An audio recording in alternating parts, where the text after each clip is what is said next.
Good afternoon. I've just purchased my third diver's watch. I'm probably not going to buy any more, but I probably will, as is the nature of such things. So I'm just doing a quick overview just in case anyone else is thinking of buying these. They're all pretty different, so hopefully there's some contrast between them. The last one I bought was this one, Orient Ray 2 in blue.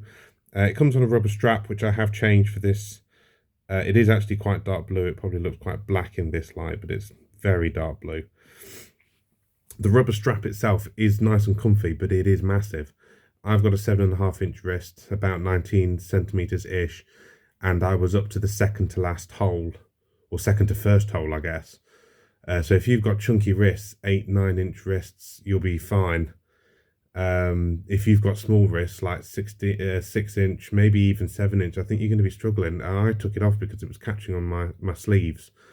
But the rest of the watch, it's quite compact, 41mm width, 13mm deep, and it does present itself to be quite a thin watch, which makes it quite versatile.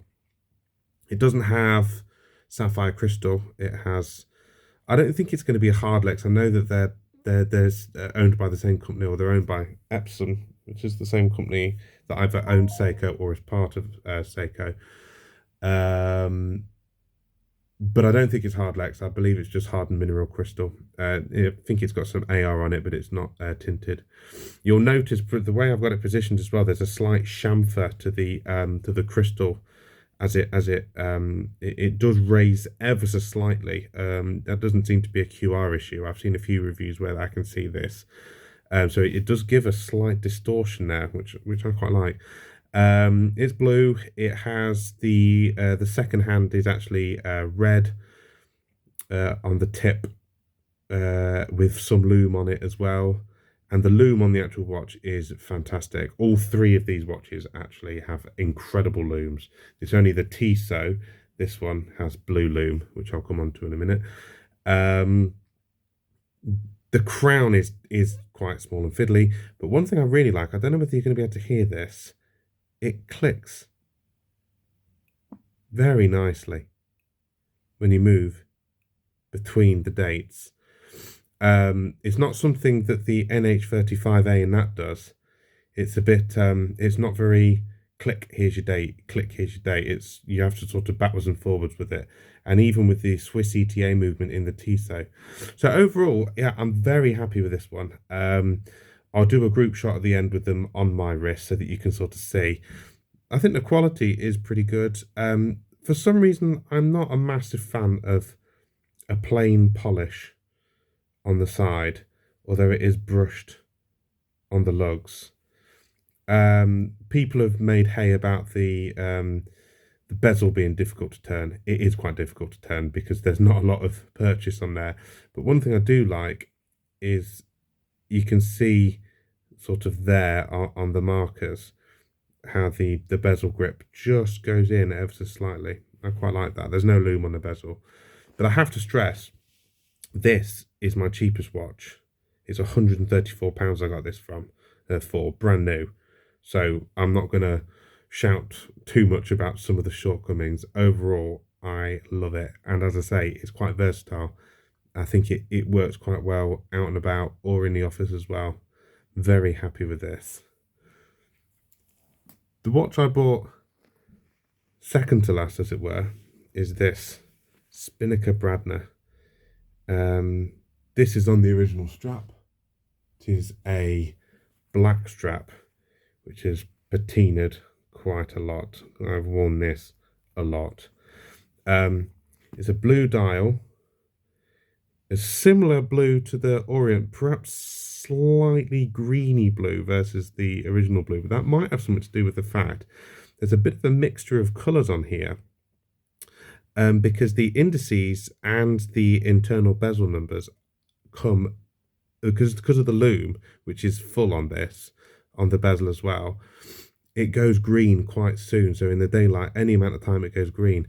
And the detail on this, I don't know whether my camera's going to pick it up, but the detail with the the blue AR that you get as well. It just looks fabulous, and it is a slightly domed, so it's domed on the bezel edge there, sapphire crystal. It is quite something. I do find myself, when I wear this, I look at it quite a lot. It's wonderful. In fact, my daughter loves this watch because when it's loomed, when it's fully loomed at bedtime, she just loves looking at it because it is so bright. So this is the Seiko NH35 movement, as I said, and there's an orange pip on the second hand. It has got the screw down crown, same as the Ray and the Tissot. I'm not sure. I mean, it's a compressor style. I wouldn't like to say whether or not it is a particularly good diver, but you know, I'm never going to go swimming with these watches. This one cost me about £220. It is 42 millimeters. It looks bigger than I mean, it's significantly bigger. If we had to compare these two next to each other, I think it looks massive, but that's because it's an internal bezel. So really, you've just got one watch face. So I think it does look quite big, but the thing which really you have to appreciate is how deep it is. The depth, 15 millimeters. It's pretty chunky, and I have to say it took me a bit of time to get used to this one. I wasn't sure, even though I'm quite a big guy, whether or not I was going to get on with it, but I absolutely love it. What I love, I mean, the main thing is the way it looks, and I love the sort of the sense you get of a curve around the outside where the bezel is. And I would imagine if I took the bezel out, there is a curve to it. I'd love to know what it looks like on the inside. So it's probably my favourite watch to wear and look at. I'm not sure it's my favourite watch. And then yeah, you've got the bezel actually moves via this here. It does move fairly easily, but I mean, some people have said it's quite tricky, and it moves quite a lot. But I've never. I mean, it moves a little bit, but you just move it back. It's no big deal. This is the original strap, as I said. The thing I think it could do with is bigger lug width. I mean, this is 20 mil. The Ray 2 is 22, and it fattens it out a little bit. It makes it feel substantial. I think if this had a 22 lug width on it, I think it would look a lot meaner, a lot neater. So the heritage of that Japanese, this one is from when I ordered it. You can see it coming from Hong Kong, so they send you all the tracking information. So this is a Chinese brand, but with a Japanese movement, and it's got the display case on the back as well. I mean, I do take it off and look at it. I'm not going to lie. It's not the most interesting thing in the world. You've got the Spinnaker brand there, a bit of information about the watch. But you know, just a bit sad like looking at these things. And then finally, the first watch I bought, the Tissot Seastar powermatic 80.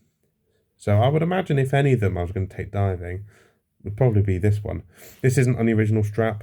It came with a very fine, I don't know the name of it, a very fine mesh metal strap, which I just could not get on with at all. I really didn't think it suited the character of the watch at all. I think this is quite a robust watch, and that strap seemed a bit fine and businesslike.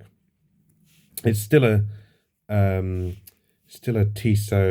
strap, and somewhere, yeah, you can see the big T for Tissot. I went for the green because I thought everything else I'm going to get is blue, because it's my favourite colour. This is quite a big watch. I mean, if you compare, just to talk about how compact one is versus the other. So 41, 43, and on the wrist, this feels a lot more substantial. The crown's a lot better. The bezel has got some real purchase to it. Flat sapphire crystal. It's 13 mil thick. And I just like the detail on there as well. That's some really nice detail. Open case at the back. I think there's a little bit more. You can't try and get it in a way that you can see. A little bit more detail than the Spinnaker, but I think we're talking different things really. Because, you know, the Bradner was about 220, 134 bargain. This is about £500 or £600. So you can't really compare apples with apples. I'm not entirely certain about the hands. They look a bit tinny and thin. I like the T on the second hand, like the balance. That's nice, but the actual hands themselves, I don't think have any substance to them. There's a slight angle. I think the hands on the other watches, you compare it to this. I don't know, there's just something about this watch which looks, the hands look a little bit more substantial. But yeah, I mean, I'm probably being a bit picky, but then I suppose you are. For me, this is a very expensive watch. It keeps, all of these keep very good time, I have to say. I mean, I've not got one of those things that measures the time, but I've never had any issue. I mean, this keeps, I have put this down on a Friday evening and picked it up again on a Monday morning, and it has worked. I think this is perhaps a bit big to wear into the office. This I definitely would. This just won't go underneath my shirt sleeves. It's way too chunky. So those are the three. Overall, I think they all do different things. Oddly, this is the one I'd wear to the office, the cheapest one. This is one I tend to wear a bit more cash, and this one I'd probably wear out. But I'd wear them all in different settings. It's just a case of can I get them underneath my shirt sleeves? If it's summer, then I'll wear any of them. But they're all a little bit different. And I'm going to stick them on so that you can see how they look on my wrist. So this is the Tissot. I think the depth is about right.